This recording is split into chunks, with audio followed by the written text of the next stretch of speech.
83 families were paying the HOA for access to land that belonged to me, and I found out because someone forgot to close a spreadsheet. I was sitting alone in the conference room at the Pine Hollow Estates clubhouse when I saw it.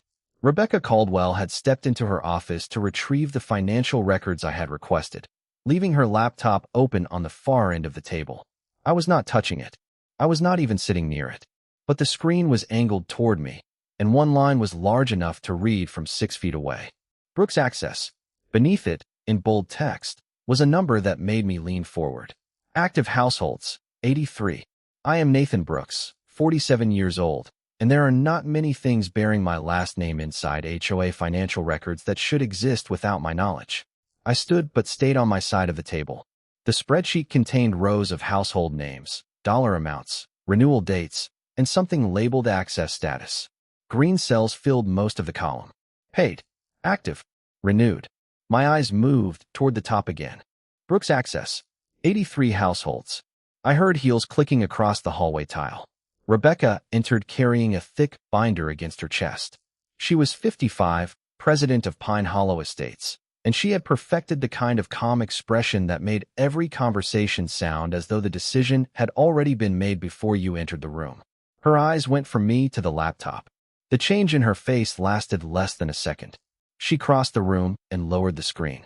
"These are the records you requested," she said, placing the binder in front of me. I did not touch it. "What is Brooks Access?" Her hand remained on the laptop. "An internal accounting category." "For what?" "Community maintenance." I looked at the closed computer, then back at her. "Why does community maintenance have 83 active households attached to my name?" Rebecca gave me a small professional smile. "Nathan, you are misunderstanding what you saw." "Then explain it." The ventilation system hummed above us. Somewhere outside, a landscaping crew started a leaf blower. Rebecca opened the binder and turned it toward me. "The association maintains several shared use areas. Residents contribute toward those expenses." "Shared use areas owned by whom?" Her smile disappeared. "This meeting is supposed to address your records request." "That is exactly what I am addressing." I had come there because my neighbor David Coleman had shown me an HOA charge that made no sense. I expected a bookkeeping mistake, maybe a badly worded maintenance fee. I did not expect a spreadsheet carrying my family name. I definitely did not expect 83 paying households. Rebecca pushed the binder closer. "Everything you are entitled to review is here." That sentence stayed with me. Not everything that existed. Everything she believed I was entitled to see. I picked up the binder, thanked her, and walked outside without another argument. The October air smelled like pine needles and damp gravel. From the clubhouse parking lot, I could see the tree line bordering the 11 acres my father had left me, including the gravel lane leading down toward the small lake. For years, I had allowed a handful of neighbors to walk through there because my father had done the same. Permission between neighbors. Nothing more. I had never leased that land to Pine Hollow Estates. I had never given Rebecca authority to sell access. And I had certainly never agreed to 83 families paying for it. I understood exactly one thing about that spreadsheet. The number was 83. 3 years before I ever saw that spreadsheet, the 11 acres behind Pine Hollow Estates were simply the land my father left me. There was nothing fancy about them. A narrow gravel lane ran between tall pines for about half a mile before opening beside a small lake. Maybe 6 acres of dark water surrounded by oak, cedar, and patches of wild grass. Near the western bank stood an old picnic clearing with 2 weathered tables my father had built himself. I was 47 by then, and I had been maintaining the property since he died. Every spring, I cleared fallen branches from the lane. Every summer, I cut back brush around the lake. Every fall, I walked the boundary with the survey map folded inside my jacket, checking the old markers and making sure nothing had shifted or disappeared. The deed was in my name. The property taxes came to me. The insurance policy listed me. Pine Hollow Estates owned the subdivision next door, not my 11 acres. Dad had understood that distinction better than anyone. He liked neighbors, and he never minded letting people he knew walk down to the water, fish from the bank, or sit at the picnic tables on a Saturday afternoon. But he always called it permission, not a public right, not an HOA amenity. Permission. Near the entrance to the gravel lane, he had mounted a faded wooden sign on a cedar post. The paint had cracked after years of rain and snow, but the words were still readable: private property, Neighbors by permission. I left it there after he died because it said everything that needed saying. For years, nobody challenged it. David Coleman, who had lived in Pine Hollow since the first phase of houses went up, would sometimes wave from the lane while walking his old Labrador toward the lake. A retired couple from Cedar Court occasionally asked if their grandchildren could fish there. I usually said yes. Nobody paid me. Nobody needed a membership card. Then Rebecca Caldwell became HOA president. The first change was so small I almost missed it.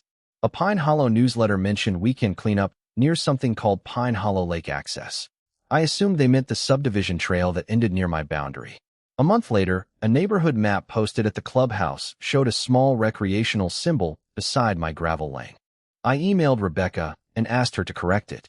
She replied that the map merely reflected long-standing community use.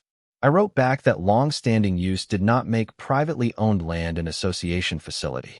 Her response came 20 minutes later. The association is simply organizing an existing community practice. I remember reading that sentence twice. Organizing. It sounded harmless. That was Rebecca's talent. She could take something she had no authority over, rename it, put it in a newsletter, and make it sound official before anyone thought to ask who owned it. A few weeks later, I drove down the gravel lane after a storm to check for fallen branches. Near the entrance stood a new green directional sign with the Pine Hollow logo. Lake Access. An arrow pointed straight toward my property. I parked beside it and stepped out. Pine needles were wet beneath my boots, and the air smelled like rain and cedar bark. Dad's old wooden sign was still there, 10 feet behind the new one, faded but readable. Private property. Neighbors by permission. I stood between those two signs and understood exactly what had changed. Rebecca had not moved a property line. She had changed the language around it. And if people heard the new language often enough, sooner or later they might forget there had ever been a difference. The green HOA sign stayed beside my gravel lane for exactly 9 days before I called Rebecca.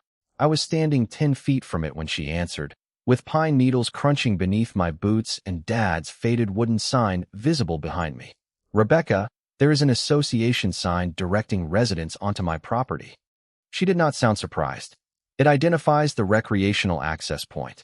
There is no association recreational access point on my land. A short silence followed.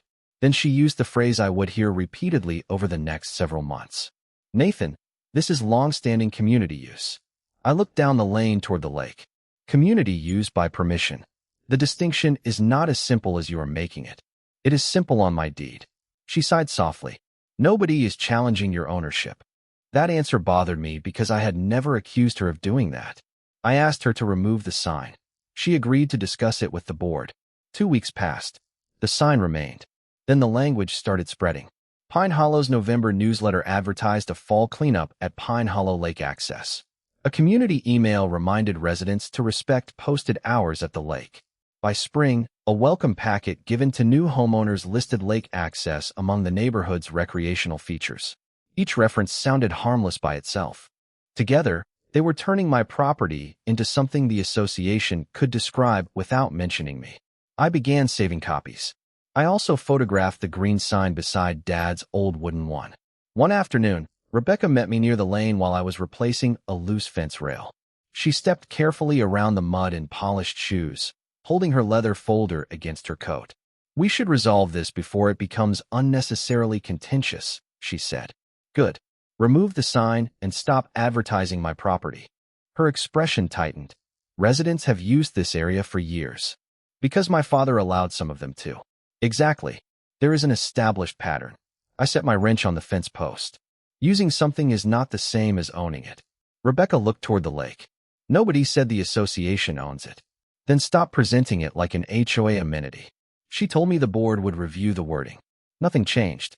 What did change was the number of unfamiliar people I started seeing on weekends.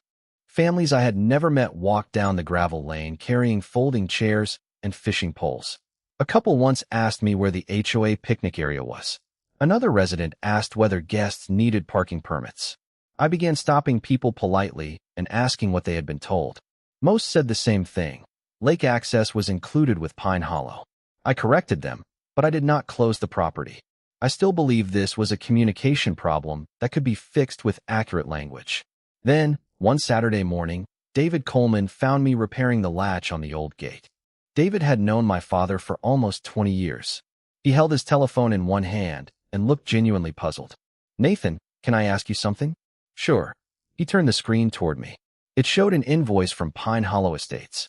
Near the bottom was a line labeled Annual Recreational Access Fee. I stared at the amount, then at David. "What is this?" "That is what I was going to ask you. How long have you been paying it?" David frowned. "This will be the 3rd year." The wind moved through the pine branches above us.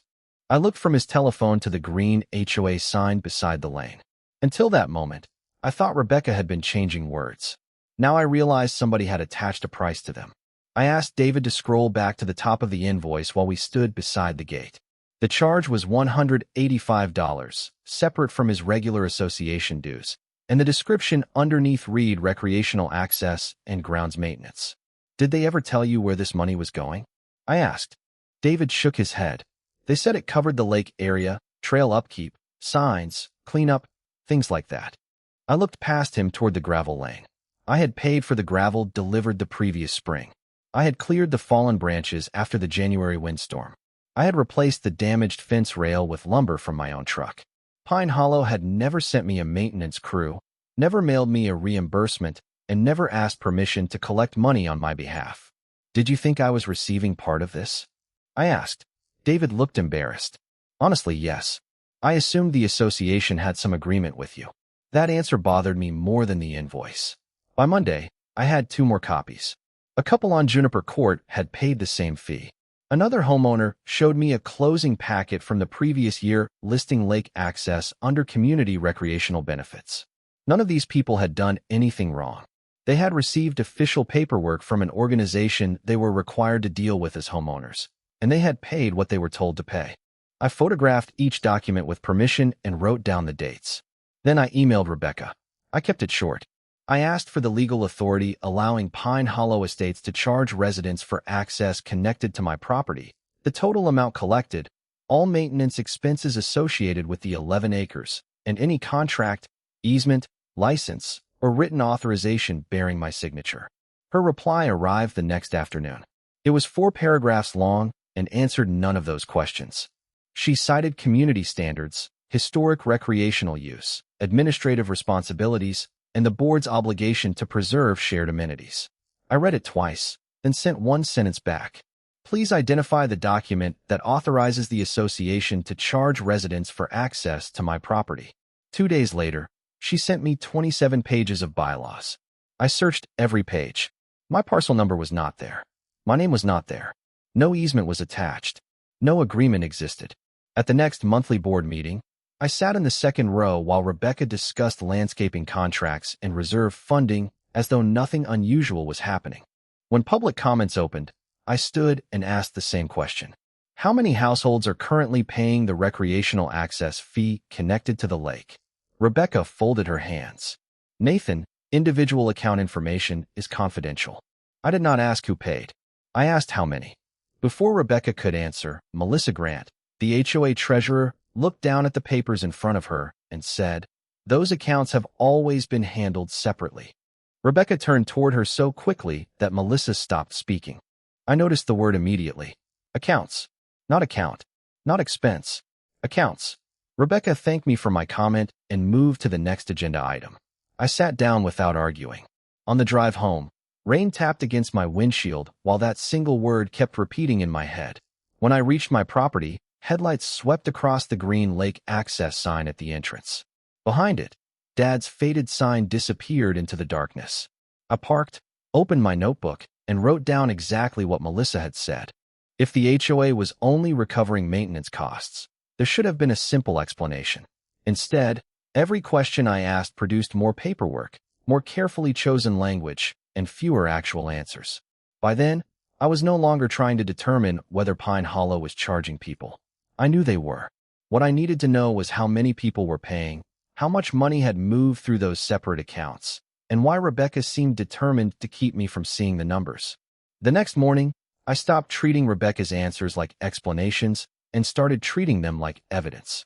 I printed every email she had sent me, beginning with the first message calling my gravel lane a community access point, and arranged them across my kitchen table by date. Beside them, I placed photographs of the green HOA sign, copies of the 3 invoices homeowners had shown me, my property tax statements, the recorded deed, and the survey my father had kept folded inside a brown envelope for nearly 20 years. The pattern was clearer on paper. Rebecca never claimed Pine Hollow owned my land. She never identified an easement. She never produced an agreement. Instead, every time I asked about authority, she changed the subject to maintenance, history, or community expectations. So I changed my questions. I emailed her again and requested the total recreational access revenue collected during the previous 3 fiscal years, the maintenance expenses charged against that revenue, the account classifications used for those funds, and every board resolution authorizing the program. I also requested an appointment to review association financial records relevant to the charges. Rebecca answered that afternoon. She said my request was unusually broad and that some financial information involved confidential homeowner data. I replied that names could be redacted. I wanted totals, authorizations, and accounting categories. 2 days passed. Then Melissa Grant called me. I had never spoken to her privately before. "Nathan, I cannot discuss individual accounts," she said immediately. "I am not asking you to." There was a pause. I could hear papers moving on her end. "You should keep your requests in writing." "I already am." Another pause. "Good." That was all she said before ending the call, but her voice had told me more than the words did. Friday afternoon, Rebecca finally offered me a records review appointment for the following Wednesday at the clubhouse. She attached restrictions: no removal of original documents, no disruption of office operations, and certain homeowner information would be redacted. I agreed. Until then, I kept collecting what residents voluntarily showed me. David introduced me to a couple from Juniper Court who had paid the fee for 4 years. Another homeowner had purchased her house 18 months earlier and showed me a welcome packet describing lake access as an association-managed recreational benefit. Nobody remembered signing a separate agreement for my land. Nobody remembered being told that the property belonged to a private owner outside the HOA. By Tuesday night, 7 households had shown me invoices. The amounts were not always identical. Some were labeled recreational access. Others said grounds maintenance. One newer homeowner had a charge bundled into something called an amenity assessment. Different labels, same destination. I wrote every amount into my own notebook, but refused to guess at the total. 7 families were evidence of a pattern, not proof of its size. Wednesday morning arrived cold and bright. I reached the clubhouse at 9:15 with a legal pad, copies of my written requests, and Dad's survey map inside my folder. Rebecca greeted me with professional politeness and led me into the conference room. "I will bring the records we determined are responsive," she said. Determined. Another carefully chosen word. She placed her laptop at the far end of the table and stepped into her office. I opened my legal pad. Then the laptop screen woke from sleep. A spreadsheet was already open. I did not move toward it. I did not touch a key. From where I sat, I could see only part of the sheet, but one heading was unmistakable: Brooks Access. Below it were rows of names, payment amounts, dates, and green status cells. Then I saw the summary field at the top. Active households, 83. For several seconds, the only sound in the room was the faint hum of the overhead lights. 7 invoices had made me suspicious. 83 entries made the room feel different. Footsteps approached from the hallway, and I looked toward the door just as Rebecca walked back in. Rebecca crossed the conference room faster than I had ever seen her move, set the records binder on the table, and lowered the laptop screen with one smooth motion.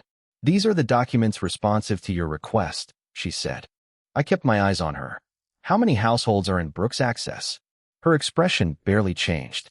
"You saw an internal working document without context. I saw 83 active households. Nathan, internal accounting labels are not necessarily descriptions of legal rights." That was the first useful sentence she had given me, because I had never asked whether the label created legal rights. "Then show me what does." I opened the binder. Inside were maintenance invoices, landscaping receipts, board minutes, and annual financial summaries. I spent nearly 2 hours reviewing them while Rebecca moved between her office and the conference room. I took notes and requested copies of documents relevant to my property. What I did not find mattered more than what I did. No deed, no easement, no license agreement, no contract signed by me, No board resolution identifying legal authority to sell access to my 11 acres.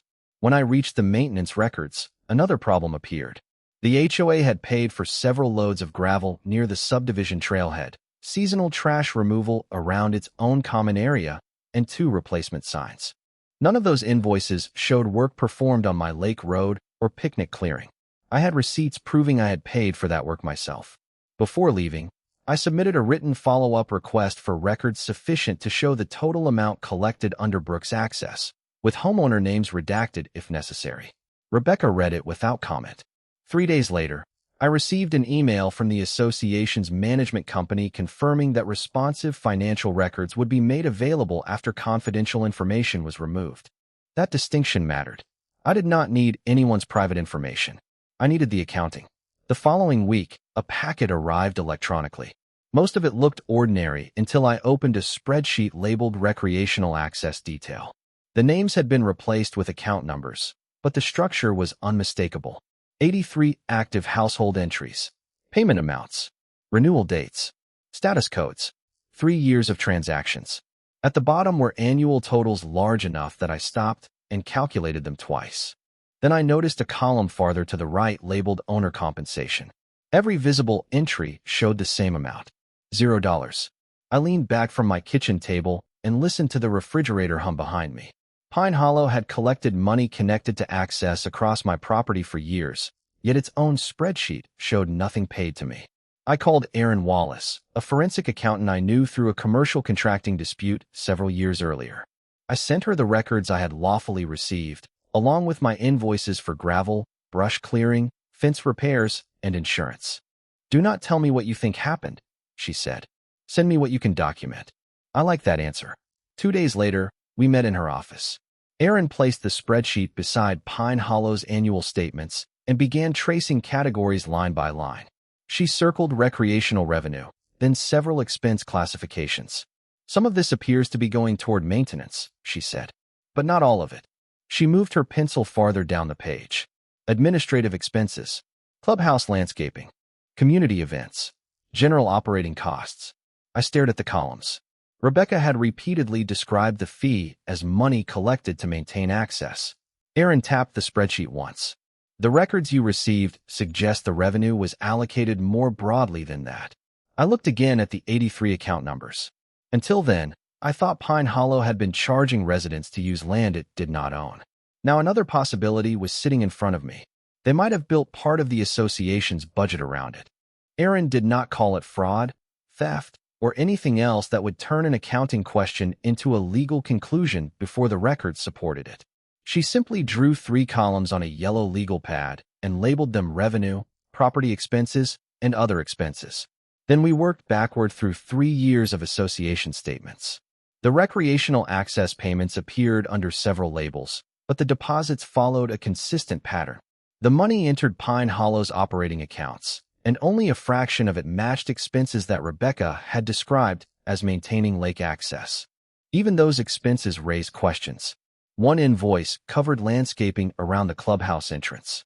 Another paid for flowers beside the community monument. A third included printing costs for Pine Hollow events. I placed my own receipts beside Aaron's legal pad. Gravel for the lane, lumber for the fence, brush removal, liability insurance. I had paid those bills myself. "Can we say they used access revenue for general association expenses?" I asked. Aaron tapped the annual statement with her pencil. "We can say these records show access-related revenue being allocated across categories that include general operating expenses. Anything beyond that needs supporting documentation." That was exactly why I had called her. I wanted facts that could survive questions, not accusations that sounded good for 5 minutes. That afternoon, I sent Rebecca another written request asking for the board-approved budget treatment of recreational access revenue and any accounting policy explaining how those funds could be allocated. Her response came the following morning. She wrote that all revenue was managed for the benefit of Pine Hollow Estates and that individual line items should not be interpreted outside the context of the association's overall obligations. I forwarded it to Aaron. Her reply was 6 words. "She still did not answer you." By then, David had started quietly talking with neighbors. I never asked him to organize anyone. but people began contacting me anyway. One retired couple had receipts covering 3 years. A young family showed me the closing packet from when they purchased their home. Lake access appeared beside the playground and walking trail under neighborhood amenities. Another homeowner remembered asking whether the access fee went to the landowner. She said she had been told the association handled everything. I documented each conversation, but I kept returning to the same question. Who inside Pine Hollow had known there was no agreement with me?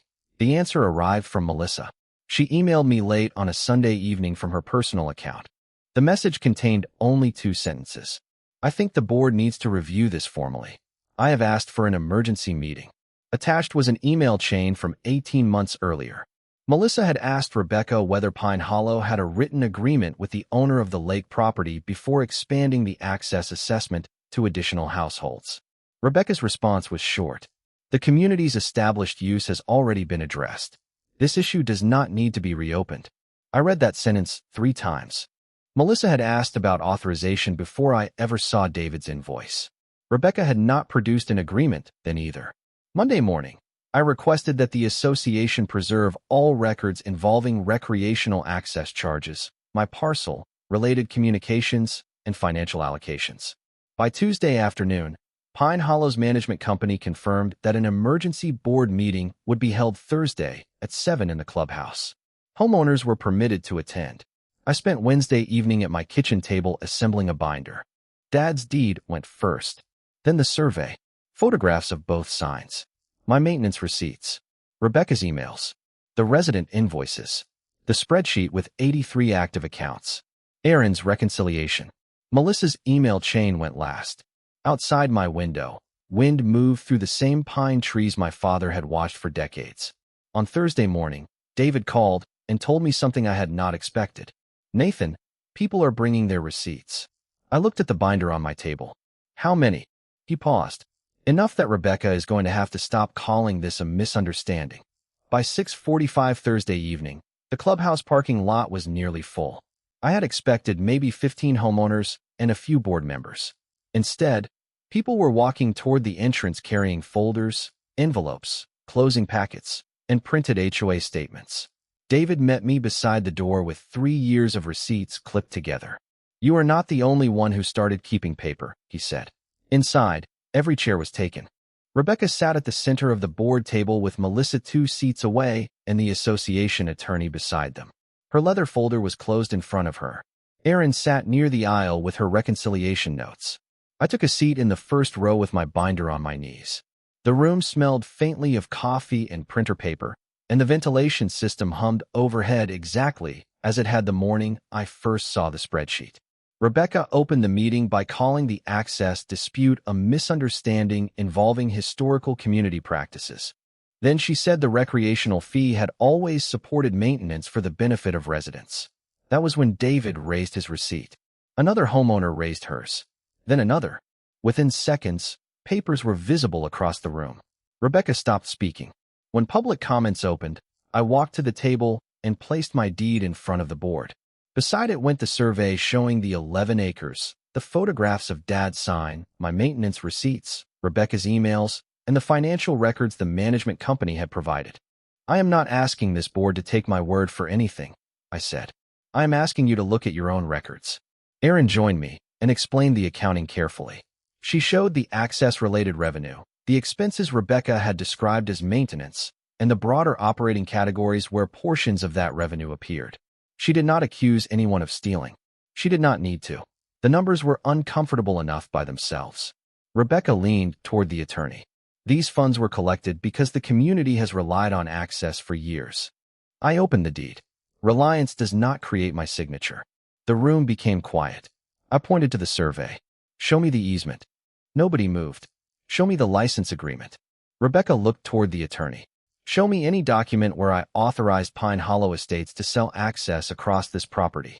The attorney asked Rebecca whether such a document existed. She began explaining historic use again. He interrupted politely. Rebecca, is there a written agreement with Mr. Brooks? Melissa looked down at her hands. Rebecca finally said, not that I am aware of.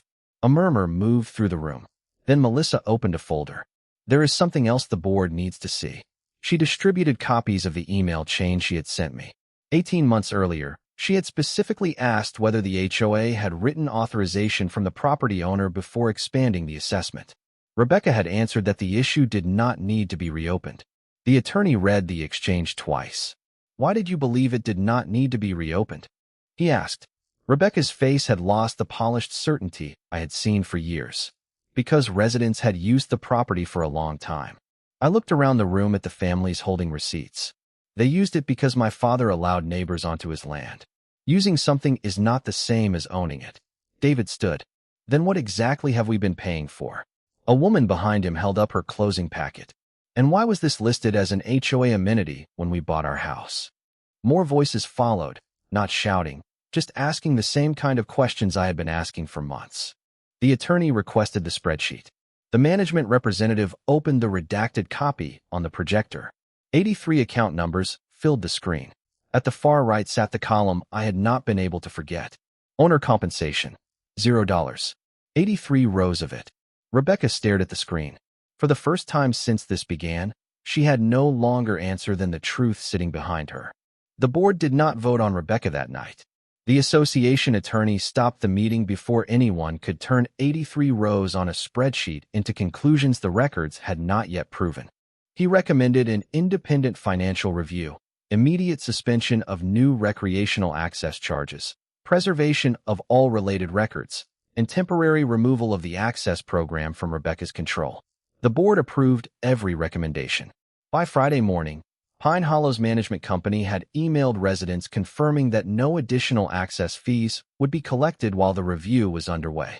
2 days later, the Green Lake access sign disappeared from the entrance to my gravel lane. I did not remove it. The association did. That mattered to me. I wanted the correction documented just as carefully as the mistake had been. Over the next 6 weeks, Aaron worked with the independent reviewer retained by the board.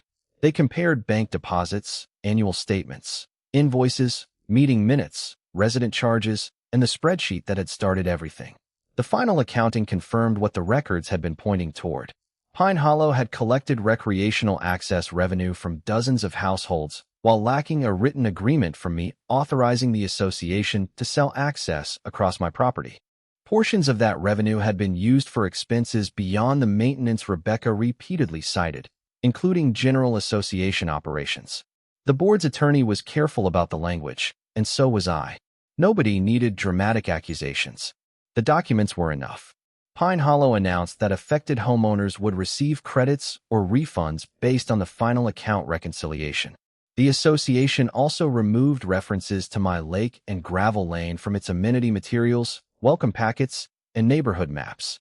Rebecca was stripped of authority over financial and property access matters while the review continued. At the next election, she did not seek another term as president. I never asked the board to embarrass her. I never needed to. Her own emails, the invoices, and the spreadsheet had already explained how the problem happened. Melissa stayed on as treasurer long enough to help establish new approval rules requiring documented authority before the HOA could collect money connected to property it did not own. David received his credit notice in the mail and brought it over one Saturday morning. He held the envelope up and smiled. 3 years, he said. At least somebody finally counted it correctly. I laughed, then walked with him toward the lake. I did not close the property to the neighbors who had treated it respectfully. They had not created the problem. Instead, I established a simple written permission system under my own name. No association fee. No suggestion that Pine Hollow owned the land. No confusion about who could grant access. On a cool November afternoon, I carried a toolbox down to the entrance of the gravel lane. Dad's old wooden sign was still attached to the cedar post, its white paint faded almost gray. I removed the weathered screws, cleaned the board, and mounted it again beneath a small new sign carrying the same message in clearer letters. Private property, access by owner permission. Pine needles shifted across the gravel while I tightened the final screw. Behind me, the lake reflected a pale blue sky through the trees. In my truck sat the binder containing the deed, survey, invoices, emails, financial records, and a printed copy of the spreadsheet. I had spent months staring at that number, 83, as if it represented how much power Pine Hollow had built around my property. Standing beside my father's sign, I finally understood it differently. 83 payments had never made the land theirs. They had simply created 83 records proving why the truth eventually had to come out.